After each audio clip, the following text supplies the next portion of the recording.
Hello students, আজকে আমি তোমাদের জারণ বিজারণের বাকি অংশ অর্থাৎ ইলেকট্রনীয় মতবাদ অনুসারে জারণ বিজারণ, যেটা তোমাদের বইয়ে 104 পাতা থেকে আছে, ওই অংশটা পড়িয়ে এই টপিকটা আজকে শেষ করব।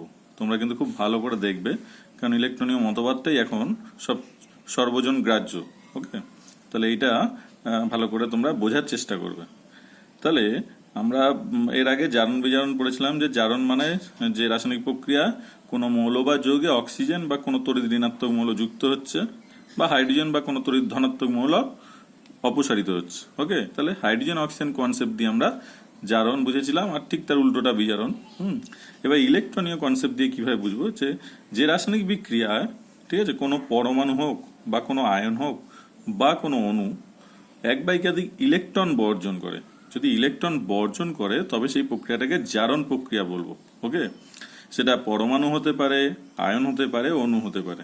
ওকে, আর ঠিক উল্টোটা অর্থাৎ ইলেকট্রন যদি গ্রহণ করে তবে তাকে বিজারণ প্রক্রিয়া বলবো। তাহলে দেখা যাক, এরকম আমি উদাহরণ দিয়েছি। দেখো, কোনো পরমাণু ইলেকট্রন বর্জন, অর্থাৎ সোডিয়াম, সে একটা ইলেকট্রন, সোডিয়ামের বাইরের কক্ষে একটা ইলেকট্রন থাকে। সোডিয়াম হচ্ছে 11 নম্বর মৌল, অর্থাৎ প্রথম কক্ষে 2টো, পরের কক্ষে 8টা, আর শেষ কক্ষে একটা থাকে। তাহলে সে লাস্ট কক্ষের একটা ইলেকট্রনকে ছাড়ে। ঠিক আছে, তাহলে সোডিয়াম একটা ইলেকট্রন ছাড়ছে। এটা যদি অ্যারোটাকে যদি আমরা সমান সমান সাইন ধরি, তাহলে বাঁদিকে যদি ইলেকট্রন ছাড়ে তাহলে বাঁদিকে লিখলে মাইনাস দিয়ে দেখানো হয়, তাহলে আমরা ডান দিকে লিখেছি প্লাস দিয়ে দেখেছি। তাই যে ইলেকট্রনটা সোডিয়াম ছেড়েছে দিয়ে এনে প্লাস হয়েছে, তাই এটাকে ডান দিকে লিখেছি বলে প্লাস দিয়ে লেখা হয়েছে। এটাই নিয়ম, যে ইলেকট্রনটাকে প্লাস দিয়ে লেখা। তাহলে ছেড়েছে কিন্তু সোডিয়াম, একটা ইলেকট্রন ছেড়ে এনে প্লাস হয়েছে। আর যে পরমাণু যে কটা ইলেকট্রন ছাড়ে সেটাই কিন্তু তার যোজ্যতাও বটে। তাহলে সোডিয়ামের যোজ্যতা কিন্তু 1। ওকে, আর এনে প্লাস প্লাস 1 হচ্ছে, অর্থাৎ এটা তার জারণ সংখ্যা। ওকে, জারণ সংখ্যা মানে যে কটা ইলেকট্রন ছেড়ে যে চার্জ প্রাপ্ত হয়। ওকে, ক্যালসিয়াম সে 2টো ইলেকট্রন ছেড়েছে, তার শেষ কক্ষে 2টো ইলেকট্রন থাকে। তোমরা জানো 20 নম্বর মৌল, প্রথম কক্ষে 2টো, পরের কক্ষে 8টা, তারপরে 8টা, তারপরে আবার 2টো। তাহলে 2টো ইলেকট্রন ছেড়েছে কিন্তু Ca2+ হয়েছে। তাহলে এগুলো কিন্তু জারণ প্রক্রিয়া। কেন? ইলেকট্রন বর্জন করছে কে? পরমাণু। আয়ন যদি ইলেকট্রন বর্জন করে, Fe2+ আয়ন, সে কি করছে? একটা ইলেকট্রন ছেড়ে দিয়ে Fe3+ পরিণত হয়েছে। তাহলে এটা Fe2+ ছিল। আয়রনের 2টো যোজ্যতা, 2 আর 3। কমটাকে আমরা আস বলি, বেশিটাকে ইক, অর্থাৎ ফেরাস। সেই ইলেকট্রন ছেড়ে ফেরিকে পরিণত হয়েছে। এটাও জারণ প্রক্রিয়া।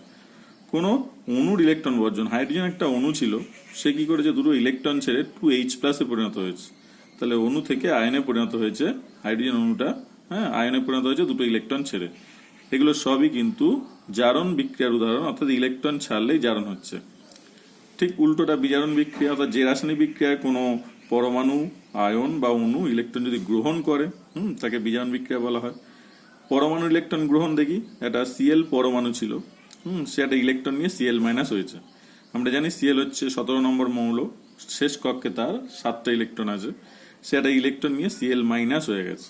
ওকে, তাহলে ক্লোরিনও কিন্তু একটা ইলেকট্রন নিয়েছে, তাই তা কিন্তু ক্লোরিনেরও যোজ্যতা কিন্তু 1। ওকে, আর জারণ সংখ্যা -1। ওকে, জারণ সংখ্যাটা খেয়াল রাখবে, জারণ বিজারণ করার সময় এটা লাগবে। অক্সিজেন সে 2টো ইলেকট্রন নিয়ে O2- হয়েছে।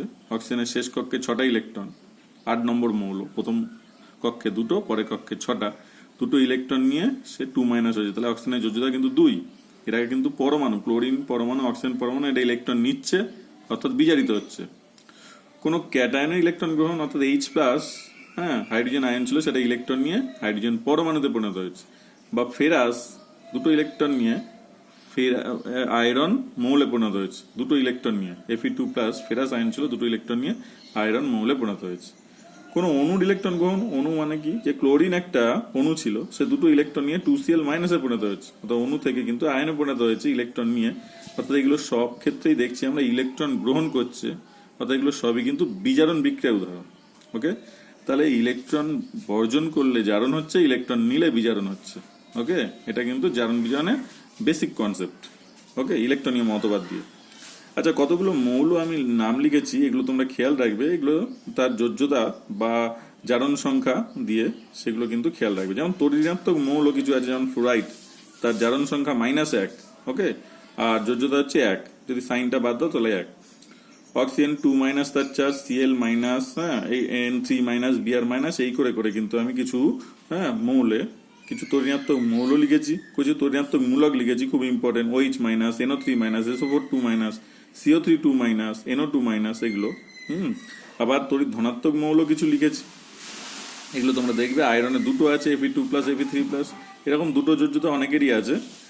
আর তড়িৎ ধনাত্মক মূলক আছে, অ্যামোনিয়াম মূলক, ফসফোনিয়াম মূলক, এগুলো কিন্তু তড়িৎ ধনাত্মক মূলক। ওকে, তাহলে এই যে চার্জগুলো তোমরা খেয়াল রাখবে, কারণ এরপরে জারণ বিজারণের সময় কিন্তু এগুলো লাগবে। আমি কিন্তু এর ছবি তুলে তোমাদের দেবো, তোমরা খাতায় এটা লিখে নেবে নোটস আকারে, এবং এইগুলো কিন্তু সবকটাই মনে রাখবে। আগামী দিনে কিন্তু এইগুলোই দিয়েই তোমাদের কিন্তু জারণ বিজারণ করতে হবে। ওকে, আচ্ছা, তাহলে এবারে ইলেকট্রনীয় মতবাদ অনুসারে জারক দ্রব্য কারা? জারণ বিজারণ বিক্রিয়ায় যে পদার্থ ইলেকট্রন গ্রহণ করে নিজে বিজারিত হয়, ইলেকট্রন গ্রহণ করে নিজে বিজারিত হচ্ছে কিন্তু অপর কোনো পদার্থকে জারিত করে, ওকে, তারাকে জারক দ্রব্য বলে। তাহলে ইলেকট্রন, জারক দ্রব্য নিজে ইলেকট্রন নেবে, নিজে বিজারিত হবে কিন্তু অন্যকে জারিত করবে। ওকে, বিজারক দ্রব্য কি? ঠিক তা উল্টোটা। জারণ বিজারণ বিক্রিয়ায় যে নিজে ইলেকট্রন, যে পদার্থ ইলেকট্রন বর্জন করবে, নিজে বর্জন করবে, অর্থাৎ বর্জন করলে নিজে কি হবে? জারিত হবে, কিন্তু অপর কোনো পদার্থকে বিজারিত করবে, তাকে বিজারক দ্রব্য। তাহলে জারক দ্রব্য বলো বা বিজারক দ্রব্য বলো, জারক দ্রব্য অন্যকে জারিত করে, বিজারক দ্রব্য অন্যকে বিজারিত করে। ঠিক আছে, এটা তোমাদের বইয়ে একটা উদাহরণ আছে, সেই উদাহরণটা আমি দিচ্ছি, ভালো করে বোঝার চেষ্টা করবে। যেমন FeCl3 সাথে, অর্থাৎ ফেরিক ক্লোরাইডের সাথে। কেন ফেরিক ক্লোরাইড? কারণ এখানে আয়রন +3 জারণ অবস্থায় আছে, আয়রনের দুটো যোজ্যতা 2 আর 3। কেন এখানে +3 অবস্থায় আছে? দেখো Cl আছে, Cl এর চার্জ আমরা আগের পাতায় দেখলাম, Cl এর চার্জ হচ্ছে -1। কটা Cl আছে? 3টে, তাই মাথায় কত হবে? -3। পুরো যৌগ না, একটা যৌগ সবসময় নিস্তরিত হয়ে থাকে, সমস্ত যৌগ নিস্তরিত হয়ে থাকে, হ্যাঁ, সেটাই তার স্টেবিলিটি, স্থায়িত্ব দেয়। তাহলে সামনে অনুর সংখ্যাটা বাদ দাও, ক্লোরাইড আয়নের -1 চার্জ, 3টে আছে, তাহলে এখানে -3 হবে। তাহলে পুরো FeCl3 কে 0 হতে গেলে Feর মাথায় কত হতে হবে? +3, তাহলে এখানে কিন্তু Fe +3 অবস্থায় আছে। ওকে, একইভাবে এটা স্টেনাস ক্লোরাইড, আর টিনের দুটো যোজ্যতা 2 আর 4। এখানে দেখো Cl -1 চার্জ, দুটো আছে, তাহলে -2, পুরোটা 0 হতে গেলে Sn এর মাথায় +2, অর্থাৎ এখানে স্টেনাস অবস্থায় আছে। ওকে, তাহলে দেখছি ফেরিক ক্লোরাইডের সাথে স্টেনাস ক্লোরাইডের বিক্রিয়া তৈরি হচ্ছে ফেরাস ক্লোরাইড। এটা ফেরাস কেন হচ্ছে? আয়রন +2 অবস্থায় আছে, দেখো Cl -1, দুটোর জন্য -2, 0 হতে গেলে Fe +2, তাহলে 3 থেকে 2 হয়েছে। 3 থেকে 2 মানে জারণ সংখ্যা কমেছে। জারণ সংখ্যা কমবে কি করে? 3 থেকে 2 হতে গেলে সেই ইলেকট্রন নেবে, তবেই তো প্লাস চার্জ কমবে, তাই তো? ইলেকট্রনের চার্জ যেহেতু -1, তাহলে ইলেকট্রন নিয়েছে, তাহলে এই প্রসেসটা কিন্তু বিজারণ। +3 থেকে +2, জারণ সংখ্যা কমলে বিজারণ, জারণ সংখ্যা বাড়লে জারণ। ঠিক আছে, আবার দেখো Sn +2 থেকে এখানে SnCl4 স্টেনিক ক্লোরাইড পরিণত হচ্ছে। Cl চার্জ হচ্ছে -1, 4টের জন্য -4, তাহলে 0 হতে গেলে Sn +4, তাহলে Sn +2 থেকে +4 হয়েছে, জারণ সংখ্যা বেড়েছে, +2 থেকে +4 হয়েছে। প্লাস চার্জ বেড়ে যাওয়া মানে মাইনাস চার্জ কমে যাওয়া, তাহলে সে দুটো ইলেকট্রন ছেড়ে দিয়েছে, তাই এই অবস্থায় এসছে, তাই এটা কিন্তু জারণ প্রক্রিয়া। ওকে, এবার দেখো FeCl3 SnCl2 কে জারিত করেছে না, কারণ FeCl3 এর সাথে বিক্রিয়া না হলে SnCl2 জারণ হতো না, তাহলে FeCl3 একে জারিত করেছে, তাহলে FeCl3 জারক পদ। ওকে, যে অন্যকে জারিত করে, আমি একটু আগেই বললাম। আবার SnCl2 FeCl3 কে বিজারণ করেছে, কেন? SnCl2 এর সাথে বিক্রিয়া না করলে FeCl3 FeCl2 তে পরিণত হতো না, তাই SnCl2 কিন্তু বিজারক পদ। যে অন্যকে জারিত করে সেটা জারক পদ, যে অন্যকে বিজারিত করে সে বিজারক পদ। তাহলে এটা হচ্ছে আমাদের জারক পদার্থ, কারণ একে জারিত করেছে, এটা হলো বিজারক পদার্থ। কেন? একে বিজারিত করেছে। তাহলে একটা বিক্রিয়া থেকে জারণ কোনটা, বিজারণ কোনটা, জারক পদার্থ কোনটা, বিজারক পদার্থ কিন্তু কোনটা আমরা চিহ্নিত করতে পারলাম। সবই কিন্তু বাঁদিকে বিক্রিয়ক থেকেই হচ্ছে, ডান দিক দিয়ে হচ্ছে না। জারক পদার্থ হলো বাঁদিক দিয়ে হচ্ছে, আর জারণ বিজারণ হলো বাঁদিক থেকে ডান দিকে কার জারণ হয়েছে বা বিজারণ হয়েছে। ওকে, আবার দেখো তোমাদের বেশ কিছু আছে করতে দিতে বলেছে, তোমাদের ছকে আছে কার জারণ হয়েছে, কার বিজারণ হয়েছে, কে জারক পদার্থ, কে বিজারক পদার্থ। আমি একটা করে দিয়েছি কোশ্চেন 1 নম্বরের। ঠিক আছে, তোমাদের হচ্ছে পাতা হচ্ছে 107 পাতায় আছে। ঠিক আছে, তার প্রথমটা আমি দেখিয়ে দিয়েছি, যেমন হাইড্রোজেন সালফাইডের সাথে ফেরিক ক্লোরাইডের বিক্রিয়ায় হাইড্রোক্লোরিক অ্যাসিড উৎপন্ন হয়েছে, সালফারে অদক্ষেপ পড়েছে, আর ফেরাস ক্লোরাইড উৎপন্ন হয়েছে। ঠিক আছে, তোমরা একটা জিনিস খেয়াল রাখবে, যে কোনো মৌল, ঠিক আছে, এককভাবে যখন থাকে, একা থাকে, কারোর সাথে জুড়ে থাকে না, কোনো যৌগ ফর্ম করে থাকে না, ঠিক আছে, বা কোনো গ্যাস কিন্তু স্বাভাবিক অবস্থায় সে কিন্তু তার জারণ সংখ্যা হয়ে থাকে 0। ঠিক আছে, কেউ একা থাকলে, কারোর সাথে জুড়ে না থাকলে তার জারণ সংখ্যা 0 হয়ে থাকে। তাহলে সেটা খেয়াল রাখবে, কারণ এরপর আমাদের লাগবে। যেমন হাইড্রোজেন সালফাইডের ক্ষেত্রে কি হচ্ছে, আমরা জানি হাইড্রোজেন হচ্ছে চার্জ হচ্ছে +1, আগের পৃষ্ঠা দেখলাম তোর ধনাত্মক মৌল, দুটো আছে তাই কি হবে +2, পুরো যৌগটা 0 হতে হবে, 0 হতে গেলে সালফার কত হবে -2, তাহলে এখানে সালফার -2 অবস্থায় আছে। ঠিক আছে, এখান থেকে যেটা সালফারে অদক্ষেপ করছে, দেখো এস তৈরি হয়েছে, এস সালফার একা আছে, কারোর সাথে জুড়ে নেই। আমি বললাম একা থাকলে, কোনো মৌল একা থাকলে তার জারণ সংখ্যা 0 হয়, তাহলে জারণ সংখ্যা 0, -2 থেকে 0 হয়েছে, তার মানে কি হচ্ছে জারণ সংখ্যা বেড়েছে, তাই তো। মাইনাস থেকে 0 হয়েছে মানে ইলেকট্রন সে কি করেছে, বর্জন করেছে। তাই সেক্ষেত্রে কিন্তু জারণ হয়েছে, এই প্রসেসটা জারণ। আবার দেখো ফেরিক ক্লোরাইড, ঠিক একইভাবে আগে দেখেছিলাম, ফেরিক ক্লোরাইড Fe+3 অবস্থায় আছে, সেখান থেকে Fe+2 অবস্থায় গেছে, তাহলে 3 থেকে 2 হয়েছে, জারণ সংখ্যা কমেছে, ইলেকট্রন নিয়েছে, তাই প্রসেসটা বিজারণ। তাহলে H2S ফেরিক ক্লোরাইডকে বিজারিত করেছে, তাহলে H2S হচ্ছে বিজারক পদার্থ। ফেরিক ক্লোরাইড H2S কে জারিত করেছে, তাই ফেরিক ক্লোরাইড হচ্ছে জারক পদার্থ। তাহলে জারণ বিজারণ, জারক বিজারক পদার্থ এগুলো কিন্তু চিহ্নিত করতে হবে। তোমাদের এখানে বইয়ে ছকে আছে, আমায় করে কিন্তু দেখাবে, তোমরা আগেরটাও দেখাওনি, খেয়াল থাকে যেন, এগুলো কিন্তু খুব ইম্পর্টেন্ট, পরীক্ষা আসবে। ওকে, এবার দেখো তোমাদের কয়েকটা উদাহরণ দেওয়া আছে এবং সেগুলো জারণ বিজারণ বলে দিয়েছে কিভাবে হচ্ছে অ্যারো দিয়ে, কিন্তু কিভাবে হচ্ছে আমি সেটা দেখিয়ে দিয়েছি। তোমরা এটা দেখো, এটা দেখলেই ক্লিয়ার হয়ে যাবে। ওকে, যেমন কিউপ্রিক অক্সাইডের সাথে হাইড্রোজেনের বিক্রিয়া ধাতব কপার উৎপন্ন হয় আর জল তৈরি হচ্ছে।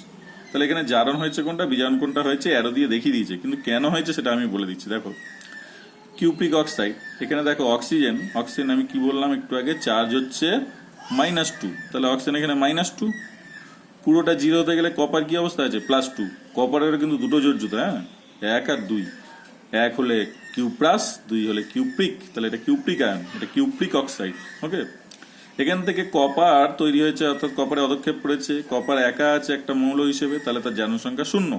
ওকে, আবার হাইড্রোজেন দেখো গ্যাস, গ্যাস অবস্থায় বললাম জারণ সংখ্যা 0 হয়, তাহলে H2 কিন্তু জারণ সংখ্যা 0 ছিল, সেখান থেকে জল তৈরি হয়েছে, জল, ঠিক আছে, জলে কি অক্সিজেন -2, তাহলে পুরোটা 0 হতে গেলে এর মাথায় +2 হবে, কটা হাইড্রোজেনের জন্য +2, দুটোর জন্য, তাহলে এক একটার জন্য +1। আমরা কিন্তু ওপরে জারণ সংখ্যা লিখবো এক একটা মৌলের জন্য জারণ সংখ্যা, এক একটা এলিমেন্টের জন্য কত জারণ সংখ্যা হচ্ছে, তাহলে এখানে একটা হাইড্রোজেন পরমাণুর জন্য জারণ সংখ্যা কিন্তু +1, খেয়াল থাকে যেন। তাহলে 0 থেকে +1 হয়েছে, তাহলে এখানে কি হচ্ছে জারণ সংখ্যা বেড়েছে, তাই এটা জারণ হয়েছে। ওকে, আর এখানে +2 থেকে 0 হয়েছে, জারণ সংখ্যা কমেছে, তাই বিজারণ হয়েছে। এখান থেকে জারক বিজারক পদার্থ চিহ্নিত করতে পারবো, কি কিউপ্রিক অক্সাইড হাইড্রোজেনকে জারিত করেছে, তাই কিউপ্রিক অক্সাইড কি, এটা হচ্ছে জারক পদার্থ। ওকে, আবার হাইড্রোজেন কিউপ্রিক অক্সাইডকে বিজারিত করেছে, তাহলে হাইড্রোজেন কি হবে, বিজারক পদার্থ হবে, তাহলে এখান থেকে জারক বিজারক পদার্থ চিহ্নিত করতে পারলাম।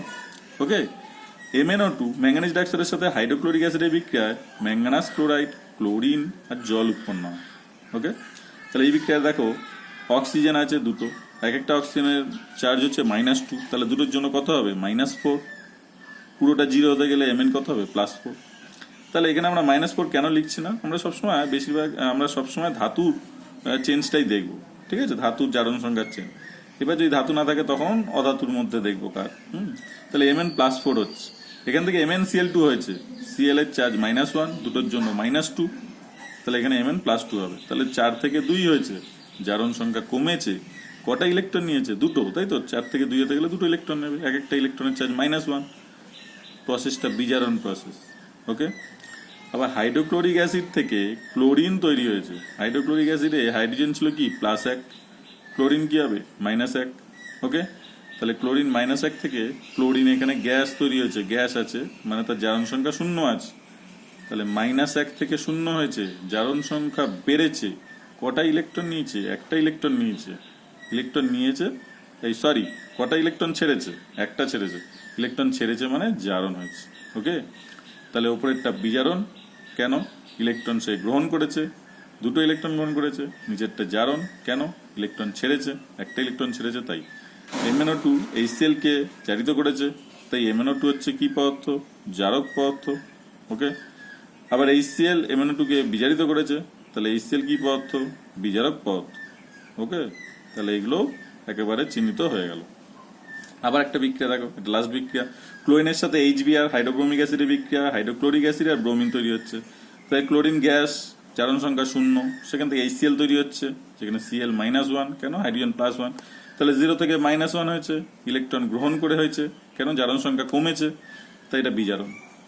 আবার HBr হাইড্রোজেন +1, তাহলে Br -1, -1 থেকে কি হয়েছে, ব্রোমিন গ্যাস তৈরি হয়েছে, জারণ সংখ্যা 0, -1 থেকে 0 হয়েছে, অর্থাৎ জারণ সংখ্যা বেড়েছে, তাই জারণ হয়েছে। ওকে, তাহলে ক্লোরিন HBr কে জারিত করেছে, ক্লোরিন কি পদার্থ, জারক পদার্থ। ওকে, আর HBr ক্লোরিনকে বিজারিত করেছে, তাহলে HBr কি পদার্থ, বিজারক পদার্থ। এইভাবে তোমাদের কিন্তু জারণ কোনটা হচ্ছে, বিজারণ কোনটা হচ্ছে, কে জারক পদার্থ, কে বিজারক পদার্থ, এটা চিহ্নিত করতে হবে। এবার কটা ইলেকট্রন ছেড়ে জারণ হচ্ছে বা কটা ইলেকট্রন নিয়ে বিজারণ হচ্ছে, আর জারণ বিজারণ বিক্রিয়া দুটোকে সমাধান করতে গেলে ইলেকট্রন যোগ বিয়োগ করে, সেগুলো কিন্তু উঁচু ক্লাসে আছে। এক্ষেত্রে তোমাদের এইটে এত বেশি লাগবে না, সুতরাং এক্ষেত্রে আর ওই নিয়ে এত বেশি ঘাবড়াতে হবে না। শুধু জারণ বিজারণ কার হচ্ছে, জারক পদার্থ কোনটা, বিজারক পদার্থ কোনটা, এগুলো চিহ্নিত করলেই হবে। ঠিক আছে, এবার একদম শেষে দেখো তোমাদের কিছু দিয়েছে, অর্থাৎ 108 বা 9 পাতা, 109 পাতাতে দিয়েছে যে আমাদের প্রকৃতিতে জারণ বিজারণ কিভাবে হয়। যেমন তোমরা দেখবে যে একটা ডাব যদি মুখটা কিছুদিন কেটে রেখে দাও, বা একটা আলু কেটে রেখে দাও, দেখবে তার মধ্যে কিন্তু বাদামি রঙের ছোপ ছোপ পড়ে।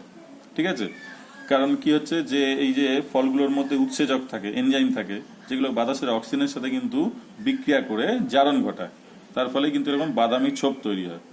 কিংবা দেখবে যে নারকেল তেল বা সরষের তেল অনেক দিন হয়ে গেলে কিন্তু তার গন্ধটা কিন্তু ওই তেলচিটে একটা গন্ধ বেরোয়, তাই না? তার কারণ কি? কারণ এই গন্ধ বেরোনোর কারণ হচ্ছে যে বাতাসের অক্সিজেন, জলীয় বাষ্প, এদের সাথে কিন্তু তেল বিক্রিয়া করে জারিত হয়, পরে তেলচিটে গন্ধের সৃষ্টি হয়। এগুলো প্রাত্যহিক জীবনে আমরা যে জারণ দেখি সেগুলো, বা লোহায় মরিচা পড়া, সেটা তো আগেই বলেছি, সেটাও একটা জারণ প্রক্রিয়া। তাহলে এগুলো হচ্ছে প্রাত্যহিক জীবনে আমাদের যে জারণ ঘটে সেগুলোর একটা উদাহরণ। ওকে, তাহলে এই জিনিসগুলো একটু দেখে রাখবে। আর লোহার ওই যে মরিচা পড়া, সেটাকে নিবারণের জন্য কি করা হয়, লোহার উপর জিঙ্কের প্রলেপ দেওয়া হয়, যাকে গ্যালভানাইজেশন বলা হয়। তাছাড়া জিঙ্কের প্রলেপ ছাড়াও আমরা রং করে থাকি সাধারণত বাড়িতে, রং করে তেল রং করা হয় থাকে যাতে তাদের মরিচা না পড়ে।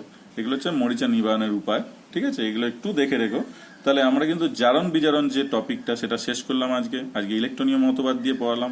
ঠিক আছে, আগের দিন হাইড্রোজেন অক্সিজেন কনসেপ্ট দিয়ে বুঝিয়েছি। আশা করি তোমরা ভিডিওটা দেখবে, ভালো করে বোঝার চেষ্টা করবে, না বুঝতে পারলে আমায় আবার বলবে। আর এই ছবিগুলো আমি পাঠাবো, সেগুলো কিন্তু নোটস আকারে খাতায় লিখবে, এখান থেকে কিন্তু পরীক্ষায় প্রশ্ন আসবে। ঠিক আছে, ওকে, থ্যাংক ইউ।